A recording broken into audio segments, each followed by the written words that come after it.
Hello दोस्तों, तो आप सभी का एमए मोटिवेशन चैनल में स्वागत है।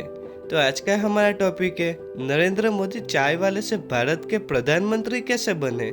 तो चलिए शुरू करते हैं। ऐसा कहा जाता है कि आज़ादी से लेकर आज तक भारत के 3 प्रधानमंत्री को लोगों ने सबसे ज़्यादा पसंद किया है। उन्होंने भारत के लिए जो किया है वो तो हम सबको पता है, लेकिन उनके जैसी देशभक्ति तो शायद ही किसी में हो सकती है। आज भारत हर क्षेत्र में आगे है, चाहे वो टेक्नोलॉजी में हो या एग्रीकल्चर में। इसके पीछे ये 3 प्रधानमंत्री के संघर्ष, त्याग और देश के लिए कुछ कर जाने की चाहत है। और वो 3 प्रधानमंत्री और कोई नहीं बल्कि पंडित जवाहरलाल नेहरू, अटल बिहारी वाजपेयी और current prime minister Narendra Modi.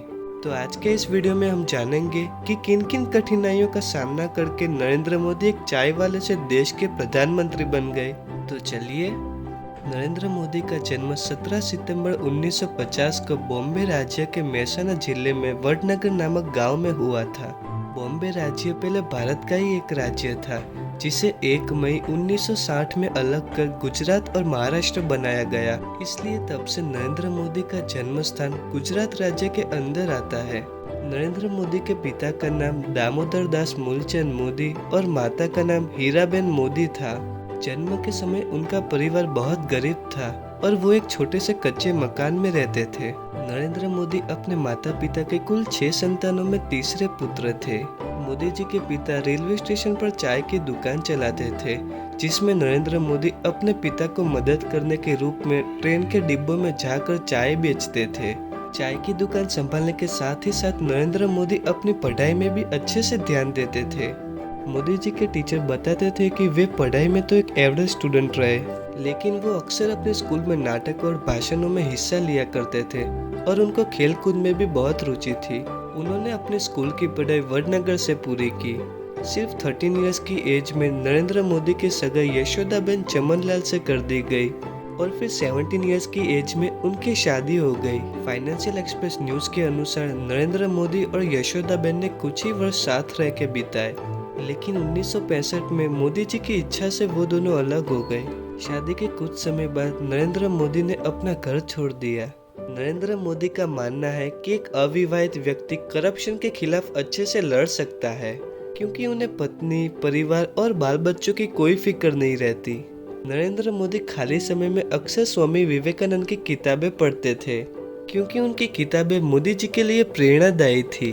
बचपन से मोदी जी में देशभक्ति कूट कूट के भरी थी। 1962 में जब भारत और चीन का युद्ध हुआ था, तब मोदी जी रेलवे स्टेशन पर जवानों से भरी ट्रेनों में उनके लिए खाना और चाय लेके जाते थे। 1965 में भारत पाकिस्तान युद्ध के समय भी मोदी जी ने जवानों की बहुत सेवा की थी। 1971 में वे आरएसएस के प्रचारक बन गए, आरएसएस यानी राष्ट्रीय स्वयंसेवक संघ। फिर धीरे धीरे उन्होंने अपना पूरा समय आरएसएस के लिए समर्पित कर दिया।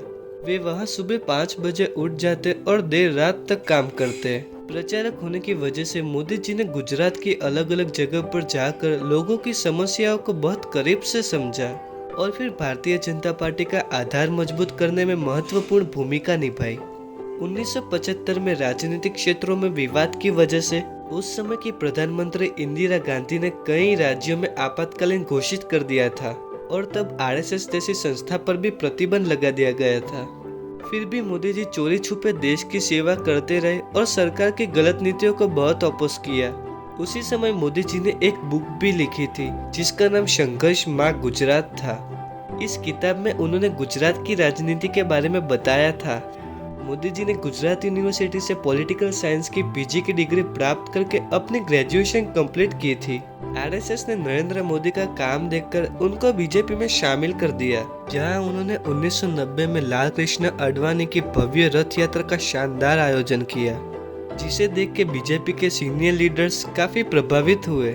मोदी जी के ऐसे ही अच्छे काम की बदौलत बीजेपी ने गुजरात में 1995 के विधानसभा चुनाव में बहुमत से जीत हासिल करके अपनी सरकार बनाई। लेकिन मोदी जी से कहासुनी होने के बाद शंकर सिंह वाघेला ने पार्टी से रिजाइन दे दिया। उसके बाद केशुभाई पटेल को गुजरात का सीएम बना दिया गया और मोदी जी को दिल्ली बुलाकर बीजेपी में संगठन बनाने के लिए सेंट्रल मिनिस्टर की रिस्पॉन्सिबिलिटी दे दी गई। फिर 2001 में गुजरात के सीएम केशुभाई पटेल की तबीयत बिगड़ने लगी थी और उस समय बीजेपी गुजरात में कई सीटें हार रही थी। इसके बाद बीजेपी ने अक्टूबर 2001 में केशुभाई पटेल की जगह नरेंद्र मोदी को गुजरात के सीएम की रिस्पॉन्सिबिलिटी सौंपी, जिसके बाद मोदी जी ने गांव-गांव तक बिजली पहुंचाई, टूरिज्म को बढ़ावा दिया और इंडिया में किसी राज्य की हर नदी को जोड़ा गया, जिससे पूरे राज्य में पानी की प्रॉब्लम सॉल्व हो गई। एशिया के सबसे बड़े सोलर पार्क का निर्माण गुजरात में ही हुआ। मोदी जी के सीएम बनने के बाद गुजरात के डेवलपमेंट को बहुत तेजी से बूस्ट किया। गुजरात में मोदी जी के आने के बाद 2001 से लेकर 2010 तक 10.9 का ग्रोथ रेट अचीव किया, जो उस समय में बाकी सभी स्टेट से बहुत ज्यादा था। ऐसे कई अच्छे काम करके मोदी जी ने गुजरात को भारत का सबसे बेहतरीन राज्य बना दिया। लेकिन मार्च 2002 में गुजरात के गोधरा कांड से नरेंद्र मोदी का नाम जोड़ा गया, जिससे उनकी बहुत बदनामी हुई और कांग्रेस सहित सभी विपक्षी दलों ने मोदी जी को इस गोधरा कांड का दोषी ठहराकर उनका रेजिग्नेशन लेटर तक मांगा था।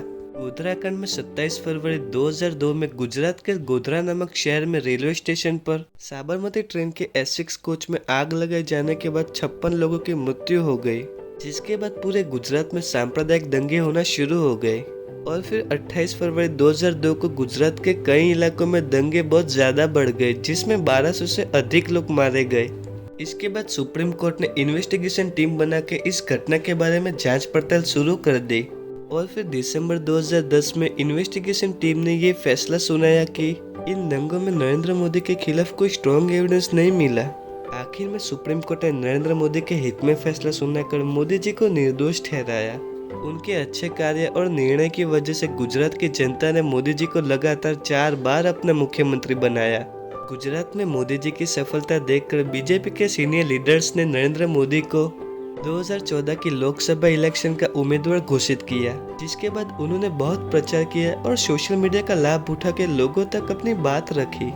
मोदी जी के विकासशील कार्य, प्रेरणादायी भाषणों, देश के लिए समर्पण की भावना और उनकी पॉजिटिव थिंकिंग की वजह से ही उन्हें भारी मात्रा में वोट मिले और वो भारत के 15th प्राइम मिनिस्टर बन गए। नरेंद्र मोदी ने प्रधानमंत्री बनने के बाद एक ऐतिहासिक निर्णय लिए, जैसे कि नोटबंदी, GST, सर्जिकल स्ट्राइक, 370 की कलम, अयोध्या में बाबरी मस्जिद और राम मंदिर के विवाद का समाधान। ऐसे कई अच्छे काम की वजह से आज भारत के साथ ही साथ विदेशों में भी मोदी जी की प्रशंसा की जाती है। नरेंद्र मोदी के बारे में केवल भारत में ही नहीं बल्कि दुनिया के कई पावरफुल कंट्री के लीडर्स उनकी देशभक्ति और उनके काम करने के तरीके के बारे में चर्चा करते हैं। 2014 से लेकर आज तक उन्होंने भारत को जिस मुकाम तक पहुंचाया है वो तो शायद ही कोई कर सकता है। नरेंद्र मोदी दिन में 18 आवर्स काम करते हैं, जिससे वो देश के विकास के लिए ज्यादा वक्त दे सके।